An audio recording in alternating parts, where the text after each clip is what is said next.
नमस्कार दोस्तों, स्वागत है आपका हमारे YouTube चैनल टीचर टॉक्स में।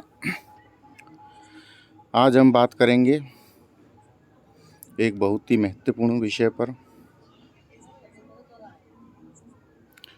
सत्र 2022-23 के लिए शाला दर्पण पर स्थानीय परीक्षा हेतु फीडिंग निर्देश। तो देखिए, कुछ महत्वपूर्ण निर्देश हैं कि एक तो हमें कोई भी कॉलम खाली नहीं छोड़ना है, रिक्त कॉलम नहीं रखना है।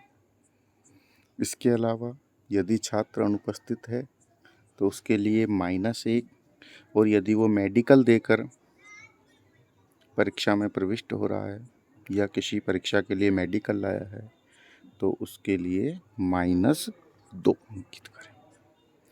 वार्षिक परीक्षा के साथ साथ हमें व्यावसायिक शिक्षा जिन स्कूलों में चल रही है उनके अंक भी दर्ज करने हैं 100 में से। इसके अलावा कक्षा 9 और 11 के छात्र के लिए जो उत्तीर्ण अंक हैं वो लगभग 36% होने चाहिए। इसके बाद देखिए कि अंतिम परिणाम केवल उन छात्रों का घोषित किया जाएगा जो कम से कम 2 परक और वार्षिक परीक्षा या 1 परक, अर्धवार्षिक और वार्षिक परीक्षा में उपस्थित हुआ है।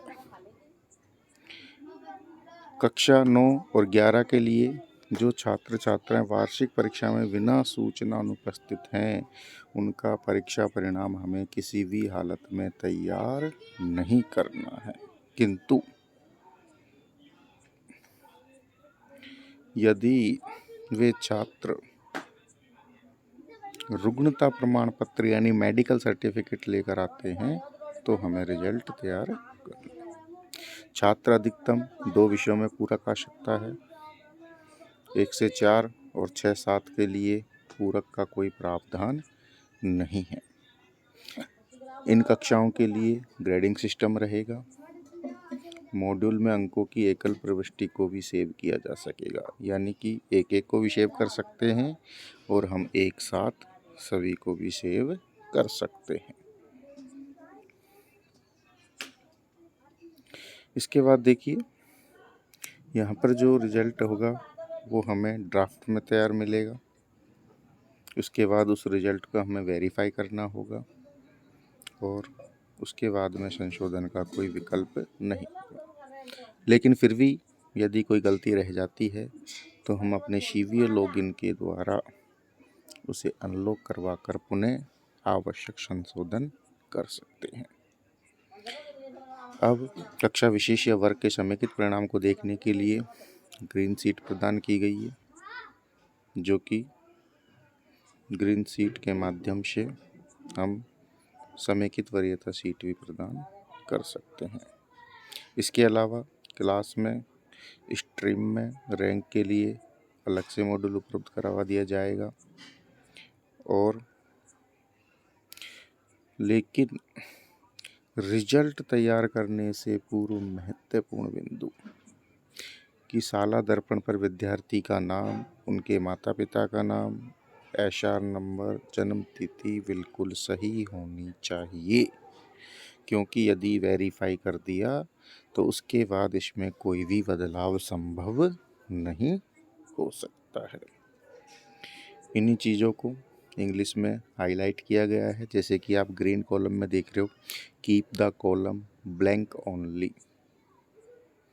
तो हमें note keep any column blank only, लेकिन कब यह ब्लैंक छोड़ना है? If the student is not on the portal and if student was admitted before half yearly due to late declaration of result of student class 10th, then the column will be blank.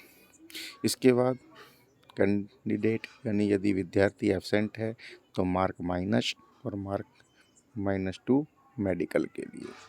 इसके अलावा कम से कम एक unit test half yearly और annual examination हो, या 2 unit test, 2 परख और 1 वार्षिक परीक्षा। इसके अलावा सप्लीमेंट्री 9 और 11 में केवल 2 सब्जेक्ट के अंदर आ सकते हैं। Grace mark will be given in maximum 2 subjects. एक सब्जेक्ट में होने पर 5% का और 2 सब्जेक्ट में होने पर 2% का दिया जाएगा। इसके बाद वही जो महत्वपूर्ण बातें कर रहे थे कि बच्चों की सारी डिटेल वेरीफाई करने से पहले सही होनी चाहिए। अब देखिए कुछ महत्वपूर्ण बातें हैं। कक्षा 1 और 3 का जो रिजल्ट है होलिस्टिक प्रोग्रेस कार्ड में तैयार करना है हमें स्कूल लेवल पर, यानी कि हमें साला दर्पण पर ये तैयार नहीं होगा।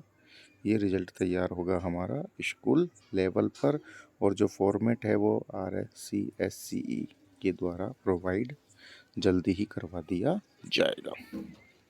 इसके अलावा कक्षा 4 की हम बात करें तो कक्षा 4 में हमें केवल EVS और health and physical education, work experience और आर्ट एजुकेशन के ही SA1, SA2 और SA3 के मार्क्स फिल करने हैं। नीचे दिया हुआ है कि कोई ग्रेस नहीं होगी, कोई एग्ज़ाम नहीं होगी, और इनकी ग्रेडिंग जो सिस्टम है 0 से 30 पर E, इस तरीके से ये ग्रेडिंग सिस्टम दे रखा है अलग अलग। अब देखिए कक्षा और 6-7 के लिए RKSMB के सब्जेक्ट्स और नॉन RKSMB के सब्जेक्ट। RKSMB के सब्जेक्ट हैं गाइस 3, हिंदी, इंग्लिश और मैथ, और नॉन RKSMB के SST, साइंस और थर्ड लैंग्वेज, जो जिसके चलती है, जैसे अधिकतर विद्यालयों में संस्कृत चलती है। तो RKSMB हो या नॉन RKSMB, उनके फर्स्ट टेस्ट और सेकंड टेस्ट दोनों के लिए होगा, और RKSMB होगा केवल 30 नंबर के 3 सब्जेक्टों के लिए, और 3 सब्जेक्टों के लिए नहीं होगा। हाफ ईयरली एग्ज़ाम RKSMB के लिए जैसे आपको पता है 40 नंबर की हुई थी, 30 नंबर के तो रिटन और 10 नंबर के ओरल, जबकि नॉन RKSMB के लिए 50 + 20 यानी 70 नंबर की होगी। RKSMB के जो दूसरा है शेड्यूल वो भी 30 नंबर का होगा, और उनकी एनुअल एग्ज़ाम जो अभी चल रही है वो 50 नंबर की होगी, 35 + 15, 35 नंबर रिटन में और 15 नंबर मौखिक में। इसके अलावा जो RKSMB 3 अभी भी चल रहे हैं वो होंगे 30 नंबर के। इस तरीके से टोटल मार्क्स हो गए 10, 10, 20 + 30, 50 + 40, 90 + 30, 120 + 50, 170 और +30 यानी 200। और यदि हम बात करें नॉन RKSMB के लिए तो इनका तीसरा टेस्ट नहीं होगा। ध्यान रखना, तीसरा टेस्ट नहीं हुआ है। तीसरे टेस्ट की बजाय जो एनुअल एग्ज़ाम है वो होगी 110 नंबर की, जिसमें से 80 नंबर की होगी हमारे लिखित परीक्षा और 30 नंबर की होगी मौखिक परीक्षा। इस तरीके से 200 के सभी सब्जेक्ट्स हो जाएंगे और 1200 में से अंक प्रोवाइड किए जाएंगे। इसके अलावा जो अन्य सब्जेक्ट है HUPW, art education and health and physical education, वो 100 नंबर के होंगे। वही बातें हैं जो अभी हमने ऊपर देख ली थी, 36% मार्क्स ज़रूरी है। ग्रेडिंग सिस्टम दे रखा है। 9th के लिए देखिए बात करें हम तो 9th के लिए यूनिट टेस्ट 10 नंबर का फर्स्ट, सेकंड टेस्ट 10 नंबर का, हाफ ईयरली 70 नंबर की, और यूनिट टेस्ट थर्ड 10 नंबर का, और एनुअल वार्षिक परीक्षा 100 नंबर की। इस तरीके से हो गए पूरे 200 सभी सब्जेक्ट के। इसके अलावा अन्य subject health and physical education, Rajasthan का स्वतंत्रता आंदोलन, कॉन्सेप्ट ऑफ इंफॉर्मेशन टेक्नोलॉजी यानी कंप्यूटर, SUPW और आर्ट एजुकेशन 100 नंबर की है, जो कि ग्रेड दी जाएगी। इसके लिए वही महत्वपूर्ण निर्देश दे रखे हैं।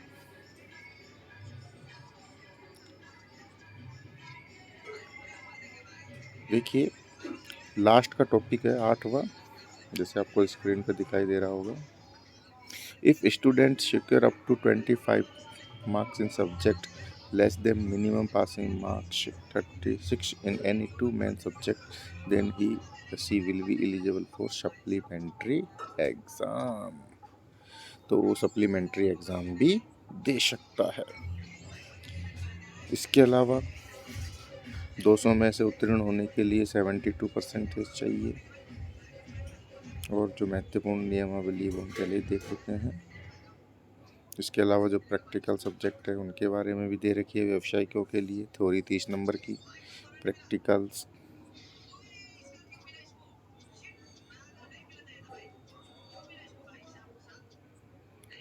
देखिए मार्क्स 30 मार्क्स थ्योरी, पोर्टफोलियो 20 और प्रैक्टिकल 50। ये है आपके वोकेशनल सब्जेक्ट्स के लिए।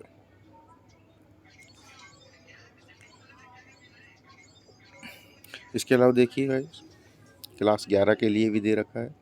यूनिट टेस्ट 10-10 नंबर का, सेकंड टेस्ट 10-10 नंबर का, हाफ ईयरली 70 की, और जो प्रैक्टिकल सब्जेक्ट्स हैं उनमें 50 और प्रैक्टिकल हो जाएगा 20 का।